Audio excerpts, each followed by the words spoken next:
Bonjour, alors aujourd'hui nous allons parler du statut d'évidence en psychologie sociale. Qu'est-ce que c'est que ce statut d'évidence? Eh bien on va le définir à travers quelques exemples précis. Sans doute vous est-il arrivé de rencontrer de ces personnes qui, sur le plan vestimentaire, exhibent leur aisance matérielle en multipliant les marques, les accessoires, etc. ou de façon à ce que tout ça soit bien visible. C'est telle marque, tel accessoire, et qui prouve bien que la personne est aisée. Voilà un premier exemple. Deuxième exemple. Sans doute vous étiez arrivé de rencontrer de ces personnes qui en rajoutent, qui disent avoir fait ceci, avoir fait cela, être capable de faire ceci, être capable de faire cela, d'avoir vécu ceci, d'avoir vécu cela. En fait, ils en rajoutent toujours. C'est pas la petite anecdote que l'on cite à un certain moment. C'est quelque chose qui revient de façon assez récurrente dans la conversation. Troisième exemple.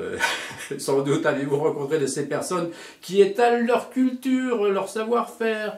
Et là aussi, de ce point de vue-là, ils en font des tonnes, pour utiliser une expression un petit peu triviale. Ils en rajoutent beaucoup.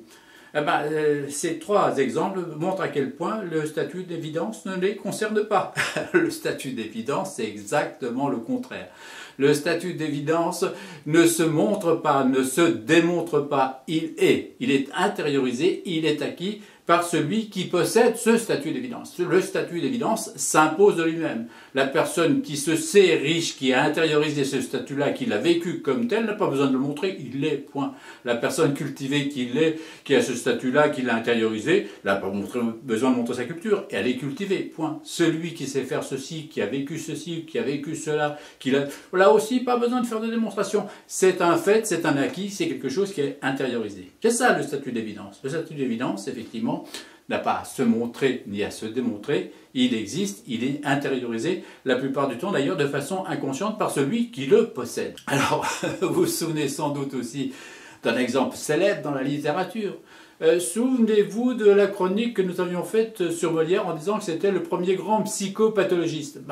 L'exemple le plus flagrant du statut d'évidence qui n'existe pas, c'est le bourgeois gentilhomme, c'est Monsieur Jourdain, qui apprend la danse, qui apprend la diction, qui apprend la musique pour acquérir le statut d'aristocrate, statut qu'il n'obtiendra jamais puisque ça n'est pas intériorisé, ça n'est pas acquis, c'est quelque chose de très très superficiel, un manque qu'il essaie de combler là de façon très comique par Molière bien évidemment. Alors, maintenant la question qui se pose c'est comment s'acquiert ce statut d'évidence? Comment acquiert-on ce statut d'évidence?